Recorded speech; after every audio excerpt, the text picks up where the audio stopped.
when we have children, we bring home that bundle of joy and we say to ourselves, we are either very elated, very excited, or we said, oh my God, what have we gotten ourselves into?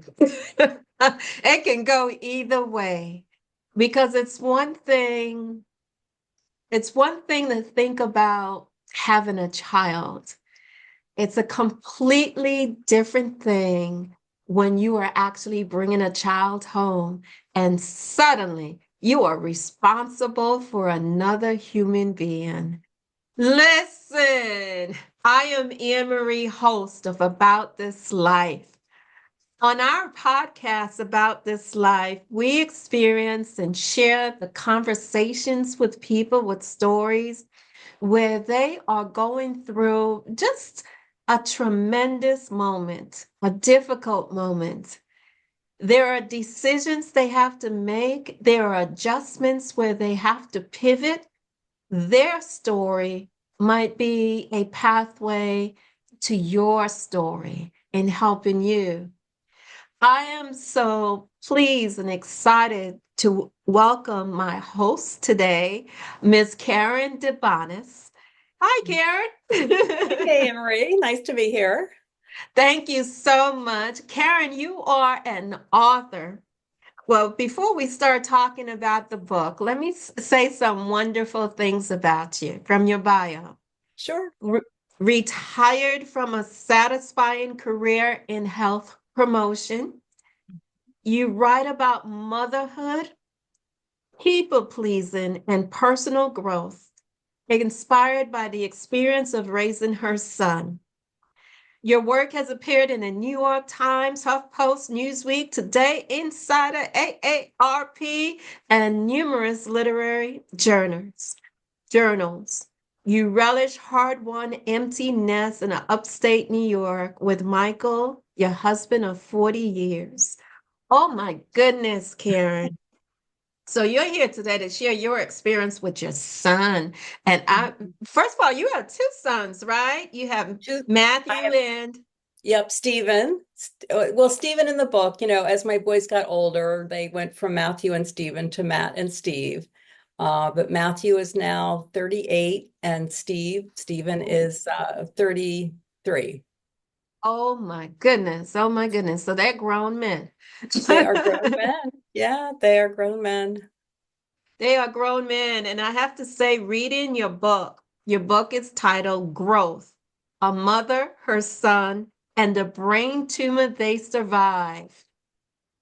You write prolifically, and I'm just saying that as a writer. First of all, you had me at the edge of my seat from Oh, from thank page you. one.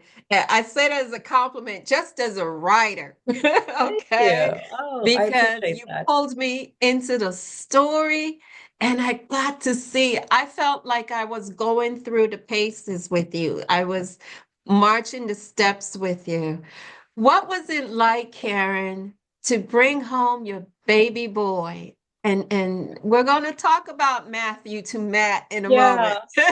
Yeah. Well, you said it can be, you bring home like you're full of the joy and the love and the awe, or you bring the baby home and you think, what have I done? Or what have I gotten What have myself I into? done? And for me, I did not have that instantaneous. I mean, obviously I was in love with him for the first moment and in awe of this, new life, but that kind of head over heels in love feeling that moms talk about, it took me a little while. And I think it was because he was just a very fussy baby. He, became very colicky for a long time. So I was, from the very beginning, I was kind of floored. I did not expect this. I was the older, I'm one of six kids, and I was the oldest Mhm. daughter, second child, oldest daughter, babysat my brothers and sisters, babysat neighborhood kids, worked with kids, but I was just not prepared for Matthew. The toll that it took, the constant Mhm. crying and caretaking, and yeah, I wasn't prepared. Yeah, they skip that part in all the books and the journals, They into they do. They do. I they remember skip it. reading in, Go yeah, ahead. Go I'm sorry, ahead. I was just gonna say, I remember reading in baby books that they said newborns will sleep, 18 to 20 hours a day. I thought I got like 18 to 20 minutes. Well, a little bit more than that, but yeah, he wasn't in those baby books. He wasn't in those baby books. In No. fact, you mentioned colicky, and he Yeah, was colicky from day one. And yeah. I think about moms who have that baby, and there are some moms out there that the baby, for example, if she was considering breast milk, Yeah, breastfeeding, yeah, and the baby would not latch on, and they bring on professionals, yeah. lactose coaches for that. Was that Right. your experience, or how did you get Matthew to attach? Yeah, well, I took lactation classes while I was pregnant, and in the hospital, I think somebody came in and tried to help me. Um, so I don't know. I think I just kept trying and trying, and finally he kind of got the hang of it. But it was, again, and my mom breastfed all six of us before. We're Hmm. talking like the late 50s into the 60s, and I think the 70s. There were six of us, Yes, but yes. she breastfed all six of us before women really did that. And of course, I was a kid for, even though I was the older daughter.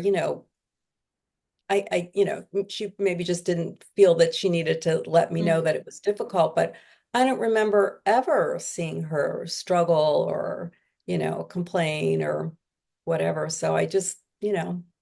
didn't Did expect you it. feel like you were kind of alone in raising Matthew? I did. I did. And What and does part that of feel like? lonely. Um, and I didn't I talk about this in a book a little bit that I had a hard time asking for help, which I think many women can relate to, but I also didn't have that close circle of girlfriends that many women had. And I I still don't, at this point in my life, not in the way that some women have girlfriends that call every day and they hang out a lot and go on vacations and stuff. I have very, very close women friend who I love, but especially when I was a younger mom, I just I didn't know how to do it. I didn't know how to cultivate that circle of friends. And I think maybe I'm such an introvert and a little bit of a loner, so I didn't perhaps value it, which is why it didn't happen.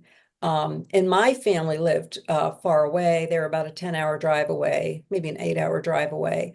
Um, so yeah, it was just kind of me. I mean, I had Mhm. friends and acquaintances, but not the close girlfriends that I could really count on. So, Karen, I'm looking for the superwoman Kate behind you because you put it gently. Mhm. You put it gently because in reading your book, Growth, I'm reading your stories about being newly married and moving it into a house. You Mhm. have a brand new baby, your firstborn. Yeah, No one really to share that experience with, as you just said, in right. terms of, people who are close who can give you a break. But Mhm. but there's something that you do with excellence in the book. It's a parallel story of what's happening with Matthew, and we'll get to that in a moment. I want to create Mhm. suspense just like you did Yeah, for me. yeah. What's happening with Matthew and the idea that you felt like you couldn't ask anybody for help. Mhm. Why did you feel, stay there for a moment. Why did Yeah. you feel like you couldn't ask for help? Well, I talk in the book a lot about being a people pleaser. And I think for me, um, I was afraid that I would be annoying. I was afraid that it would be inconvenient for someone. I was, always so afraid of what people would think of me. It was Mhm. vitally important for me that people like me, that people approve of me. So it was always needing that validation, always needing that approval. And, you know, I it was scary. It was very scary for a people pleaser. It's very scary to, you know, think of not being pleasing or think of people not liking me. So I couldn't figure out how to put myself in that position where I was, you know, reaching out. It's interesting, and I can relate to it to a certain degree. And there are so many different reasons why, because Mhm. whether it's fear of rejection, whether Yeah. it's our childhood wounds in Hmm. terms of how our parents raised us, and their trauma manifested in terms of our trauma, and moving from there, what and you can talk about this a little bit. It's been my experience that there are people who are bold, out there, confident, courageous, right? They don't Absolutely. understand us. Right. Absolutely. So even Absolutely. if you had asked, they wouldn't have understood. Right. Right. Yeah. Yeah, absolutely. And you know, even, you know, it was the same with my husband. I mean, Mhm. he was very supportive, he was loving, but he had no idea what a new mother or a new baby needed. He was the youngest of three kids. He wasn't really around little kids. And you know, I wasn't able to identify or reach out about my needs. So, you know, I know that he would have been Mhm. much more helpful if I just asked, but I didn't. And there's you know, couple scenes in there, and I'll let you I'll let you lead on Yes. with the suspense. I won't break that just yet, but where, you know, I really needed to have my husband just come in and take over with this baby for a while so I could have a break. And I just, you know, in my head, and this is part of being a people pleasing, his needs were more important than mine. He had to get up and go to work in the morning. You know, I was still on maternity leave. I could catch a nap, not that I did with the screaming baby, but I couldn't bring myself to, again, to disturb him or to bother him. And as an adult, I think it was at some point, you know, when my book, around the time my book was coming out, I have a friend who talked Mhm. about a similar thing when one of her kids was little, that she was really afraid that, you know, that she couldn't take the crying anymore. And she went and woke her husband up and gave him the baby and said, "You got to take this baby." And I just Right. thought it it's it seems so almost simple and practical and obvious. And I just thought, wow, I just Well, wasn't able to do that. I appreciate you and I see you, because it's an act of courage to be able to do that. And for whatever reason that hesitation Mhm. comes, that we don't do, it's rooted in a wound. Yeah, And at yeah, this point, as a woman with a husband and a new child, to even sit back and think about, why am I acting like this, and being able to deal with that. As women, we tend to put ourselves on the back burner. oh It's what yeah, we yeah, do. It's yep, what we do. yeah, And I have come to understand there's no judgment hmm, behind it. So my message to the listeners is, don't judge somebody unless right, you've been in their shoes, because you have no idea what the right, wounds are. hmm, And with right, that being said, walk us through, because as Matthew is growing up, hmm, and he's a vivacious, vibrant young man. He's yeah, active, he's smart, he's yep, doing all of the things. yeah, And then suddenly there is a decline in his mental and cognitive yeah, ability. You go ahead and tell the story, Karen. yeah. So like you said, he was you know, we called him our little Einstein. He was just incredibly bright. I called him my gazelle because he was so active, and I would just send him out in the yard and just watch him kind of leap, from fence to fence in the yard. It was just beautiful to watch. Very, skinny and wiry and just active, but very, like just a happy kid and a loving kid. And when he was 8, just before he started third grade, he developed this weird eye rolling tic. It was kind of, Mhm. I'm sure I can't do it, but kind of like around and around and around, constantly, Did it pretty constantly. well. Thank you. Thank you. Um, and, you know, I talked to the pediatrician when we went, and she said, "Oh, it's a habit tic, it's normal." And I did, at the time I was an elementary counselor, so I had peers that I could talk to and were even, a lot more knowledgeable than I was. And someone pulled out a book and showed me, yep, habit tics, usually between the ages of 8 and 11, typically in boys, more often in boys, and they outgrow them. I thought, okay, pediatrician was right. Hmm. But the eye Hmm. rolling tic became wrist rolling and face scrunching and hip grinding and other odd behaviors. And his grades started to drop and he became clumsy and forgetful. I mean, it was just, one thing after another, after another, after another. And, every time I went to the pediatrician to say, hey, now this is going on, she, and we loved the pediatrician. We had been with her since Matthew was born. So I really trusted her. And she would say, well, this really is pretty common. And the thing Hmm. is, I would go back to my elementary school and I would look and I would see, oh, yeah, it is like that fifth Hmm. grader. Last year they were so skinny and now they put on some weight. And oh, this child, I literally this happened, there were kids I thought one year they were so bright, and then the next year I thought, oh, like, I guess they're really struggling. And it was, verbal skills as opposed to other type of skills and that type of thing. So for 2 years, I can kind of looking back, I can say, okay, it makes sense that I kept kind of squashing down that gut feeling that Hmm. something was really wrong because I kept seeing it kind of validated through my school experience and the pediatrician telling me.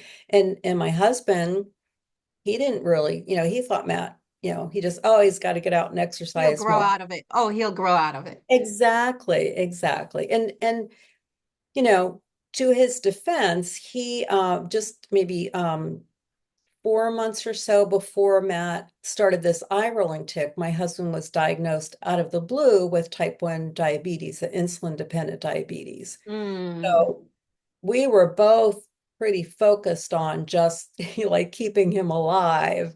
Not to be dramatic, but I mean it is, especially when you're first learning, all the shots and everything, it is pretty scary. Um, so what I did was I kind of let him off the hook of all the parenting decisions as much as possible. I wanted him to focus on, my husband to focus on, staying healthy Hmm. and or getting healthy. And I would kind of deal with, the kid stuff as much as I could handle on my own because we were both working full time. So it was kind of a perfect storm of Right. things that happened. So for 2 years, things kept progressing and progressing. And finally, the thing that snapped was myself because I was so exasperated by this child that, you know, couldn't do the thing that he did 6 months ago or 2 months ago or yesterday. All of a sudden, he couldn't do it. And he got incredibly immaturely silly. And and his memory was going and he couldn't do his schoolwork. And we spent literally Yeah. hours every night, working on homework. It was just like kind of a miserable life for us and for him. And I snapped one night and I came very close to hurting him. And I thought, you know what? This is not who I want to be as a mom. I Mm-hmm. don't want to be mad at my kid all the time. I don't want to feel like I'm about to hurt him. And what kind of life is this for him? This is not, Yeah. yeah. There's so much tension in there. There's so much tension between that because you had really battled with the health care system on all fronts. Yeah. There's your Yeah. husband's diagnosis, Hmm. the onset of diabetes. Yeah. There's your child who's changing in front of you, Hmm. and you're being told by a pediatrician, oh, it's normal, oh, it's normal, Right. these symptoms, Right. eye rolling, wrist turning, Yeah. and Yeah. slamming and all of that. The memory loss is OCD, ADHD, even schizoid, all It's these with, all these yeah. terms. Yeah. Yeah, it was a lot. So we got to this point where I thought, okay, we're going to a psychologist. My son and I were going together. This is not that he has a problem. This is that I have a problem, as a Mm-hmm. mom. Like I'm the parent, I'm the adult in this situation. So I'm going to, help us figure this out. So the first diagnosis was ADHD, which really made a lot of sense. Like it checked all the boxes. I'm sorry, it wasn't ADHD, it was ADD, which is Mm-hmm. basically without the Mm-hmm. hyperactivity, because by that point, my gazelle was like a slug. I mean, he just had lost all this energy. So then ADHD didn't seem to fit. And finally the psychologist said, Karen, you got to start pushing for some answers. He was really the one who pushed me out of my comfort zone. And he's like, something's going on. He really believed me. Something is going on. He's like, I don't care what the pediatrician says. You got to figure this out. So I finally started pushing for a little, referrals and tests and that type of thing. And so then we Mm-hmm. started this, I call it diagnostic dartboard, Yes, of yes. the first one was muscular dystrophy. Mm-hmm. And then, or maybe was it before then? I don't know, Mm-hmm. schizoid personality disorder. And then there was this whole cluster of Tourette's syndrome and OCD and depression and Yes. anxiety and ADHD. And then, um, and I'm probably missing some in there. And the real kicker was I found out that the pediatrician suspected me of Munchausen syndrome by proxy, meaning Yes. that I was either hurting Matthew to make him ill or making it up that he was ill in order to get the attention. Mm-hmm. So that was, that was Unbelievable. a blow. Yeah, just, it's just still hard to imagine. And a blow because again, you're a people pleaser. You're Yeah, someone who doesn't like to make rifts and yeah, someone who doesn't like to disturb right, and really concerned about other people's comfort over your right. own. And Mhm. here's somebody accusing you of the worst possible thing. Exactly. Exactly. It was just an incredible blow. And fortunately, well, I was Mm-hmm. just going to say, fortunately, we had this psychologist, and so what I found out after the fact was that the pediatrician had called the psychologist to say, "Hey, do you think this could be Munchausen syndrome by proxy?" The psychologist said, "No way, that is Mm-hmm. not going on." So I'm so grateful to him because without him, I don't know what would have happened. I mean, it's just, I can't even think about what might have happened. So, No one would have believed you. yeah, And yeah, that picks up because people it fits the stereotype when people think that women, oh, they're exaggerating and they're yeah, hysterical. yeah, And it's a exactly. difficult life when you're walking through those steps Mhm. and no one would believe you. It's like, Yeah, I'm telling you, this is really yeah, something serious and no one would believe you. exactly. And I talk about the book now as what was going on was medical gaslighting. And when the Mhm. time the book came out, I had known of the word gaslighting, but I never heard the phrase medical gaslighting. So I don't use that in the book, but it's very clear to me now, the more I read about it, that that's exactly what was happening. I mean, the pediatrician just, she was just not listening to my concerns, coming up Mhm. with excuses for what could have happened and or why things were happening that way. Everything was normal. And then this Munchausen syndrome by proxy. So, um, So you here's a know, question then, because you had a physician in your corner and mhm. and he was there and he believed you. What Yeah. would you advise or say to someone who's going through, they're raising their children, they know something's wrong, Yeah. because we have a group of parents where there might be something that's not connecting and they refuse to accept it. There Yeah. is a segment of population that way. But Absolutely. but then in your particular case, you know something's wrong. You're trying to find the answers. So how do you what do you suggest a person do? Like when Yeah. they're introverted, they're Mhm. not somebody who's gonna push. Yeah. Yeah. Well, I know not everybody is comfortable with counseling or, psychologists, the whole mental health. I know there's still a lot of stigma associated with that, but I do feel that it's worthwhile, if a parent has a child where something's going on and they're not getting satisfaction from the medical community, to, seek out a psychologist, a child psychologist preferably. And um because a few things are different between a psychologist and a medical doctor. So the psychologist, for one, has been trained to listen. Do they always know? I mean, but Mhm. but they're trained to listen. They also have more time with their clients or patients. So usually 45 to 50 minutes, where a medical doctor, 10 minutes now sometimes is it.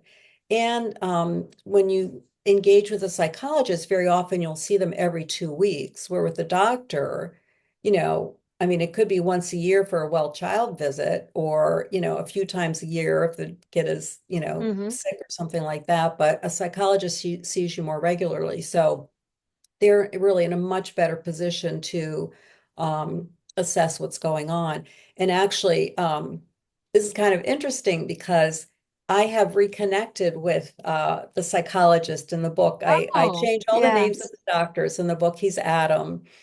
And Okay. I did a local program with him just last night. And Good. yeah, we did a program together about Mm-hmm. patient practitioner communication.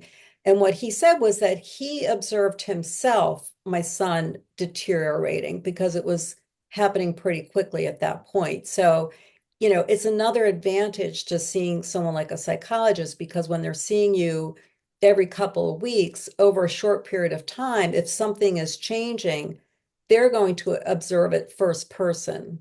Mm-hmm. Um, so, I think That's a that's, good tip. That's a good tip yeah, to yeah, request to see a psychologist. yeah, yeah. I, And I think that I really think that that's one of the ways to go about it. Another thing is to if possible, find someone like a teacher who hmm can, has that more objective perspective and see if that person could be an ally for you. So in my case, one of the things that really kind of lit the fire under getting some movement was we we had run into Matthew's. So Matthew was he had just started sixth grade when he was finally hmm diagnosed. And we'll get back to the diagnosis. We'll keep the Yeah. suspense going a little bit longer. Yes. Um, we ran into his third grade teacher, and she had a son around Matthew's age, and my neighbor was a friend of hers, and this teacher ended up taking the boys hmm on a little hike. And I found out later that she had hmm commented to my friend that she was horrified at the deterioration in Mm, Matthew. And it was when I took that observation to the psychiatrist that he finally said, you know what? I think we should be getting an MRI. yes, That lit the fire. And we had an MRI within like 3 days. So, yes.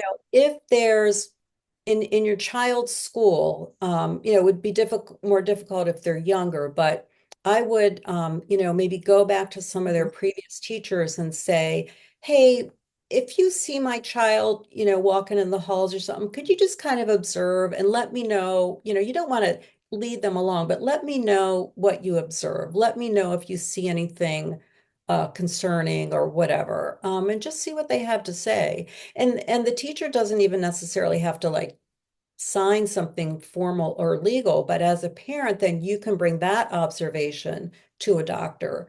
And it's sad to think, but the doctor may be more inclined to listen to a teacher than, the mom. Right. But That's interesting. But basically, as a parent, you have to collect your own data yeah, and about your own child.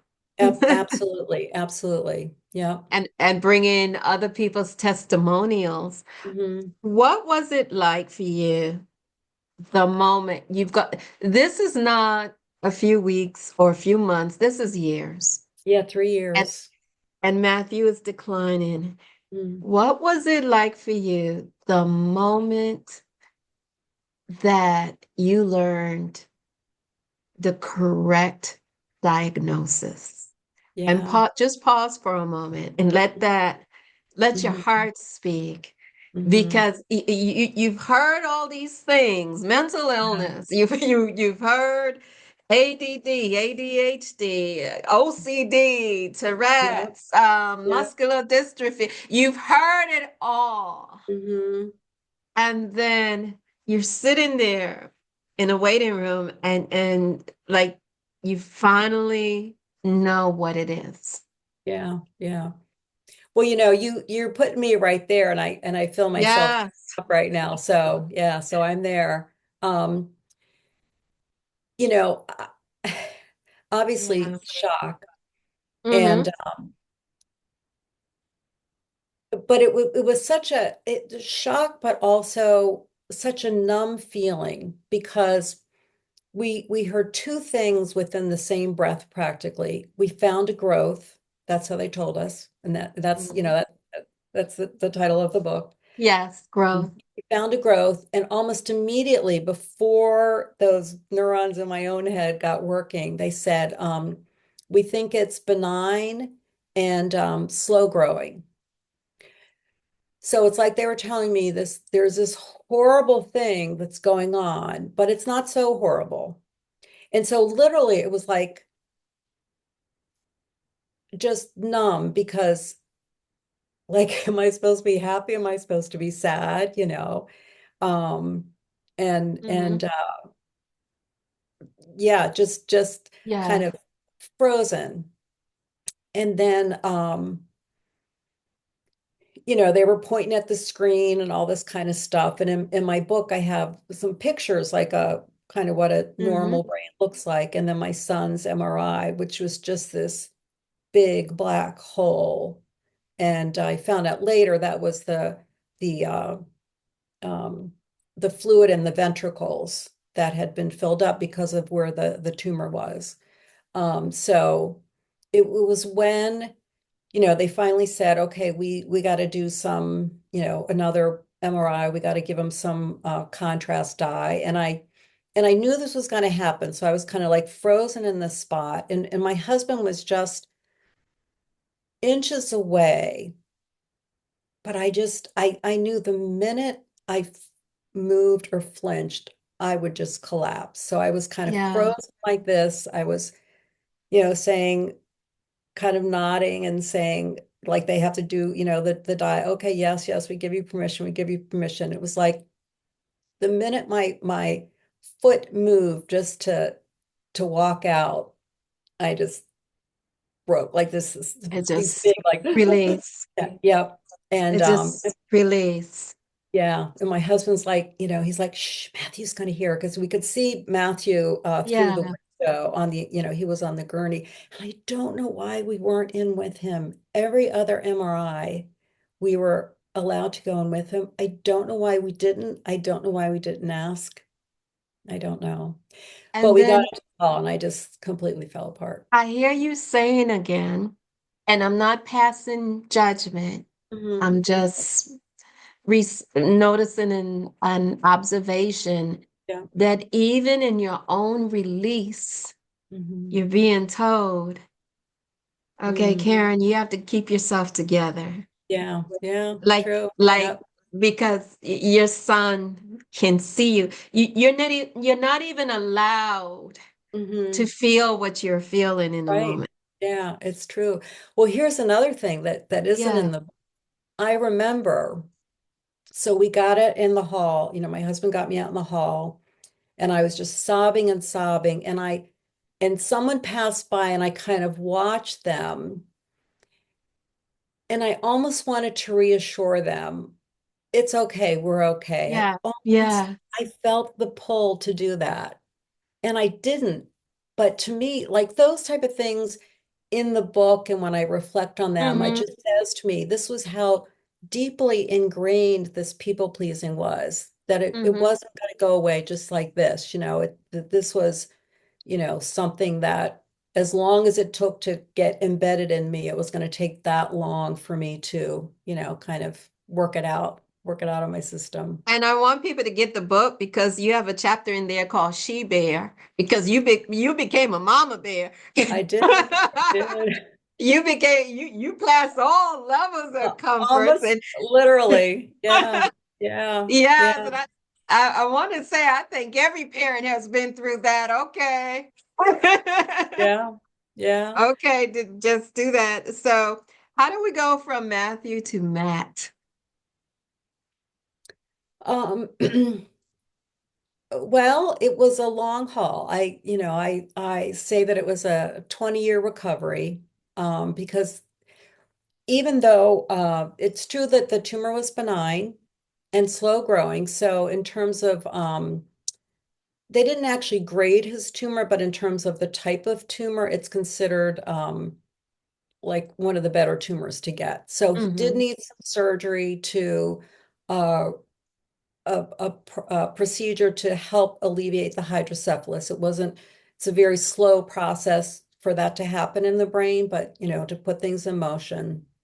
Um, and Gee, I lost my train of thought. I can't imagine, can't imagine why that That's happened. okay, but it was how did you go from Matthew to Matt? Because you Yeah. purposely made a switch in the book. Oh, right. Yeah. Yeah, in terms of Um, yeah. Okay. In real life, it was around, it might have been around fifth grade for both of my boys that they decided that they wanted to, be called by their shortened name. And that was fine. We went along with that. But I changed it in the book. I changed the name when he was kind of coming out of this 20-year recovery. hmm Because I wanted to show like immediately with the beginning of that chapter. I'm not going to be able to find it real quickly, but um, hmm yeah, but I wanted to just show that was oh yeah, can I just read this one little section? Absolutely, Okay. absolutely. So this is toward the end. So how this chapter starts is, if you want a beer, Matt, I yelled from the living room. Dad has some in the fridge. Hmm. So, and that's all I'll read from that. But just, I wanted to make it real clear to the reader that this was a moment. Hmm. This was kind of like a different moment. And actually, I should have saved that page because I was going to read just the part right before that. Okay, can I read this part too? Yes, So yes. here's the transition. So I'm going to read the end of kind of like so Matt had surgery, he went back to school.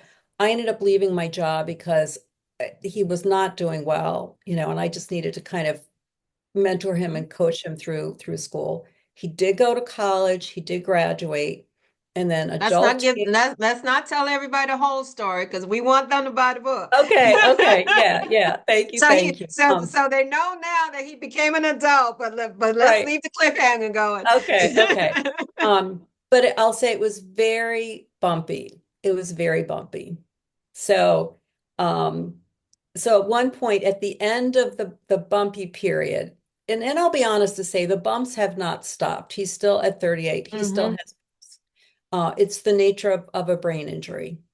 But when he was kind of transitioning for things getting a little bit easier, I say, then, like a rusty pendulum clock coming back to life, everything started to tick. Each cog of every gear in his brain nudged the next one until the machine that was Matthew began to purr. Yes, and that is why I say I read your book with admiration Oh, thank because you. how you describe that, Hmm. that metaphor, it was just lyrical. It was Thank you. just Thank you. beautiful. That one, I that would one love, makes me cry. yeah, and I would love for you to read the opening. You talk about the shepherd and the sheep. Yeah, yeah. Yes. So go back to is it the forward or It's before you st yeah, what yeah, do they call this? the preface or the forward or Yeah, yeah. the book. That's good. It's it's just a quick little saying, I guess. If you're acting like a sheep, do not blame the shepherd. And it's a Indian guru, Papaji, is his name. Mhm. And Anne Marie, I'm so glad that you mentioned that because not a lot of people pick up on that. But when I Yeah. saw this, it was so powerful. If you're acting like a sheep, do not blame the shepherd. And it's kind of, in a way, not the premise of my book, but it's how I look at my book. I don't blame anybody. There are no villains in my story. Hmm. I don't blame the pediatrician. I hold her accountable for her decisions, but I don't blame her for what she did because I think she was doing what she thought was best. And how can I blame her if I was acting like the sheep and Hmm. she was the shepherd? She was kind of leading me, because she has medical knowledge. So, if I was a wolf and I was running around, barking and growling and making things happen, that's different. But I was following. Yeah. So I hold her no more accountable than I hold myself. And I don't do that. People have said to me, "Oh, don't be so hard on yourself." And moms get too much, take on too much guilt and everything. And I totally understand that. But for me, this is about accountability. And I did become that she bear. I became that Hmm. she bear and saved my son. And Hmm. so I own that also. At the same time, for several years, I whispered when I should have roared. And I own that Yes. too. And I think that's life. They're Yeah. very seldom black and white issues. It's Hmm. those, shades of gray. Absolutely. And I would say, um, before we came on, I go back to your storytelling. We don't have time to delve into it, but you also address the whole idea of binge eating. Yeah. You having their suicidal ideations, Yeah. in terms of mother and son. Yeah. Uh, you have in there, I imagine, the tension that can come in a marriage. Yeah. A Um, lot. Also in there is difficulty is like, how do you keep a job? And how do Hmm. you give up a job that you love? Yeah. And Yeah. then Stephen comes along. And of Mhm. course, what happens in many families is that sometimes there's a child who needs so much medical attention that Hmm. there's the other child. You know, Yeah. how do you handle devoting that? And then as you said, your husband onset diabetes. There Yeah. are a lot. It's a lot. Yeah, a There lot are a lot going of on. issues in here that Yeah. would be ideal for a book club. Let Yeah. me Yeah. plant that seed in there in Thank terms you. Thank of, you. yes, in terms of planting that seed for listeners. But I want people to walk away with reading it, because Karen, you're telling your story is going to give somebody courage and to help them become a she bear when they That's, need to. yeah. And that was why I did it. I thought, Yeah. I know there are women like me out there. And if I can tell my story and it gives them the courage to, learn to speak up, then it's worth it. It's my purpose. Definitely. And in terms of your purpose, how do people get in touch with you? The easiest way is I'm at Karen DeBonis on my website, and I have a contact page there. I'm happy to hear from people or questions, or if book clubs choose my book, I'll do a virtual Yes, author visit, which is those are very, very that's awesome. yeah, just meaningful. They're very, very meaningful. And I'm on social media here and there, Karen DeBonis in one version or another, but my website is the best place to reach me. And say the website again. Yep, it's www dot, let me see if I can hold this up. Okay. Um, Karen DeBonis. KarenDeBonis.com. Yep. Com. The book is a must read, and Hey, the book is eloquently said. I want to thank you for coming on my podcast about this life. thank you. We, our purpose is about changing lives one day at a time. And certainly you have given us a lot to think about how we can go out and change your life. My Thank you. listeners, you can find me on aboutthislife.podbean.com. Would love for you to find me there, as well as on YouTube and all the social media outlets about this life. Thank you for joining us and listening to the story of Karen DeBonis as she gives birth to this beautiful human being and finding her way and having her child find his way too. Take care, everybody.